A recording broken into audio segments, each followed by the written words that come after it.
Crop Talk TV podcast. Peace.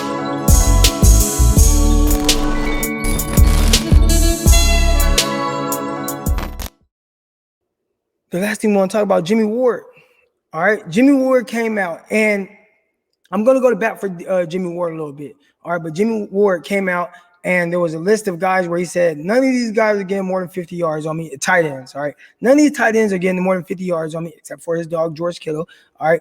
Then there was another group, he was like, none of these guys are getting 40 on me. Then there was another group, and he was like, none of these guys are getting 30 on me. He said, that's him being nice, right? Now, one, safeties typically aren't asked to man up a whole lot, right? A lot of times they play in space, they play zones, things like that, all right? When it comes to Jimmie Ward, I would say out of the safeties I've watched, and y'all know I watch DBs, I watch a lot of safeties, I watch all these guys. Jimmie Ward is one of the best pure man-to-man cover guys, safeties in the league. I'm going to repeat that. Jimmie Ward is one of the best pure man-to-man coverage safety guys in the league. He can come down and line up man-to-man on anybody, and you feel comfortable about that. There are some guys that you do not feel comfortable with them playing man, right? Jamal Adams gets paid all that money, but I don't feel comfortable putting Jamal Adams in pure man coverage. Now, zone coverage, that's a different thing, or different ways you can utilize Jamal Adams. That's why he gets paid the big bucks, right? He don't get paid the big bucks to just play pure man. But what Jimmie Ward is speaking on is his ability to play man coverage. Now, why isn't Jimmie Ward really talked about as really a top-tier safety? I think a lot of it has to do with, man, his interception numbers. His interception numbers are low. Takeaways in general, low, right? Doesn't have the forced fumbles, doesn't have the fumble recoveries, doesn't have the interceptions. So people don't talk about him in the tier like they talk about the other guys that they see make plays on a consistent basis, whether it's Minkah Fitzpatrick, Simmons, that was with the Broncos, even like a Jesse Bates or whatever from Cincinnati. You got, Harrison Smith, Tyrann Mathieu, Jackson from Chicago, right? You got all these guys that, and what's the thing that most people hang their hats on with those guys, man? They're playmakers, they're making plays. And Jimmie Ward has not made the plays, point blank, right? But he has been very sound with what the 49ers ask him to do, right? So, hey, they want him to play a little bit safer, and he kind of alluded to this in that press conference, right? He talked about it. Jimmie Ward talked about it, man.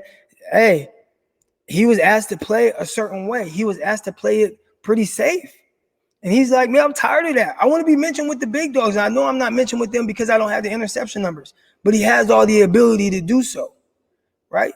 So Jimmie is hoping that DeMeco Ryans says, you know what, let me unleash you. Let me use you like the other guys that maybe get to play robber a little bit more, right? Get to play with their eyes, key the quarterback a little bit more. Instead of just being a deep third guy in the middle of the field, play it safe, keep everything in front of you, and then on third downs, when we want to go man, we're going to bring you down and play man on a slot or a tight end. That's how Jimmie Ward has been utilized.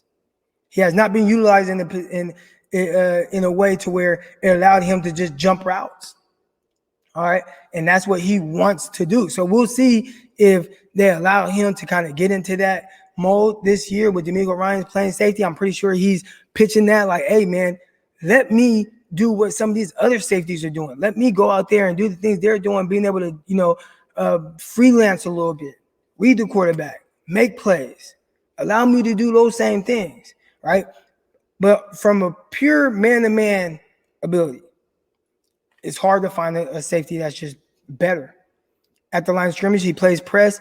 He's really good. He's a cover guy, right? We saw him how he locked up Big Cook from the Saints. Saw what he did to Everett and, Cooper Kupp, right? I mean, these are things that he does on a consistent basis from a coverage skill standpoint. He is legit man-to-man. Now, zone, again, you might even look at his zone numbers, and you might see a lot of maybe a higher percentage of completions on him.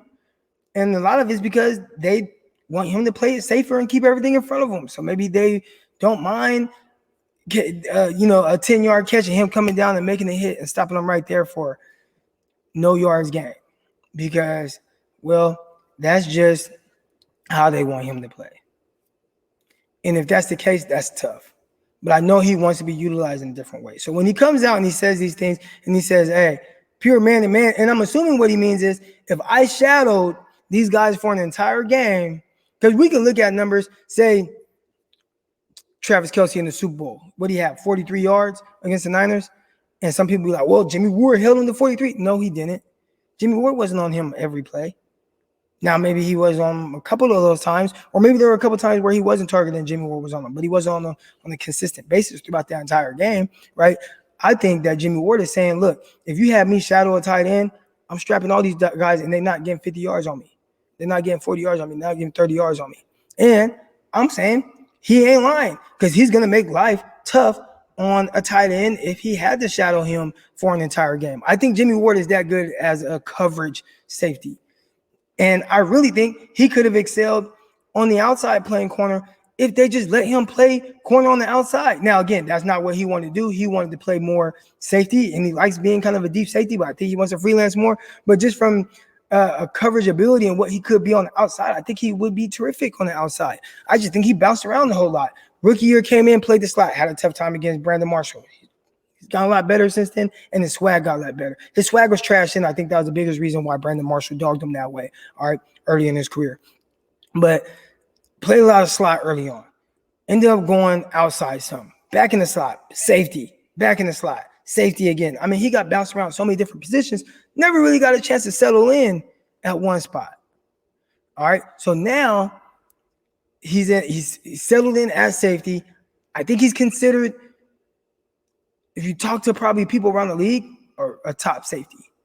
Not saying he's top 5 or whatever, but I bet around the league, I bet they respect what he does and how he plays on film. And now it's just, all right, like, listen, I play man-to-man on all these dudes. And with DeMeco Ryans, unleash him and let him do a lot of different things so where he can get those INT numbers up and be considered one of the best safeties in the league, because I think he is that. Crop Talk TV podcast. Peace.